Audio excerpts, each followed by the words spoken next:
Сәлеметсіздер ме, құрметті оқушылар. Бүгінгі сабағымыздың тақырыбы таңдау операторы. Мен информатика пәнінің мұғалімі Хасенова Гүлнұр Төлеуханқызы.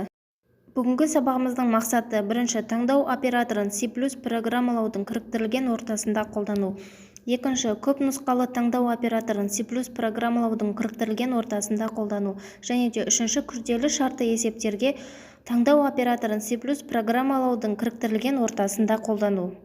Оқушылар, енді біз switch операторына тоқталсақ, switch case операторы айнымалы int немесе char сияқты бірнеше тұрақты мәндермен салыстыратын ұзақ if-else операторының ыңғайлы ауыстыруы болып табылады. Switch жобасы case break бірнеше шартты болады, ағылшынша switch қосқыш, case қорап жәшік, break үзіліс болады. Оқушылар, таңдау операторының блок схемасы. Мысалы, бірінші блок схемада шарт беріледі, сол шартқа қарай әрекеттер орындалады. Бірінші әрекет, екінші әрекет, үшінші және төртінші әрекет деген. Шарт ретінде бұл жерде ай берілген. 1 және 2, 12 ай. Яғни біздің мезгілдерге байланысты. Егер біз 1, 2 және 12 айды таңдасақ, бұл жерде қыс мезгілінің айлары шығады.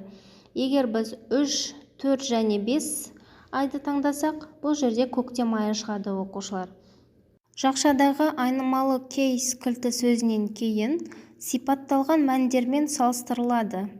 Көп нүктеден кейін, егер айнымалы ағымдағы мәнге тең болса, орындалатын код пайда болады. Бұл жерде case 1 және 2 деп жазсақ, шарттың мәні қате болады.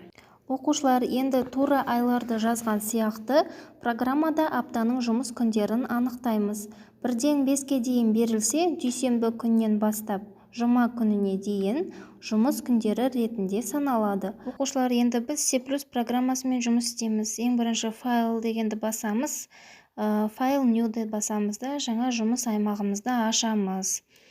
Осы жерге программаларды қазір енгізетін боламыз. Енді біз бірінші include_ustream деген сөзді жазамыз. Яғни include_ustream осы сабақта берілу барысында қолданылады. Екінші, using namespace std жазамыз. Ол программаның басынан аяғына дейін оқиды деген сөз. std дегеніміз жақшаларымызды, берілген мәндерімізді толығымен аяқтау үшін көмек береді.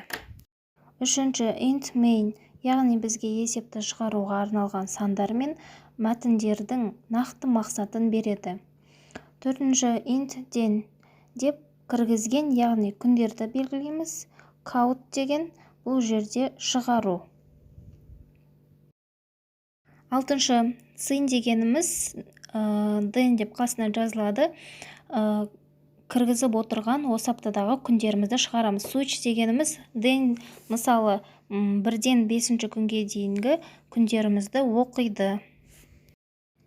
Енді келесі осы бесеуі жауапқа не деп шығарып береді? Бұл жұмыс күн дегенді шығарып береді екен. Келесі астындағы 6-ші, 7-ші күндерді айтатын болсақ, бұл демалыс күндерді шығарып береді. Мына жерде brace дегеніміз ортадағы пауза, есептерді оқу үшін арналған. Endle дегеніміз толығымен аяқтау, басынан аяғына дейін шығару дегенді білдіреді. Келесі бізде, оқушылар, практикалық тапсырма номер 1, автокөлік номер код бойынша тіркеу орнын анықтаңыз. А деңгейі және В деңгейі болып бөлінеді. Компьютердегі практикалық тапсырма: блок схема құрып, келесі тапсырмаларға программа жаз. Бұл жерде программа толық берілген, соны компьютерге жазу керек. Келесі бізде екінші, берілген кодты пайдаланып блок схема жазыңыз.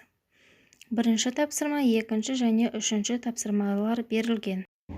Сабағымыз осымен аяқталды. Назарларыңызға рахмет. Сау болыңыздар, оқушылар.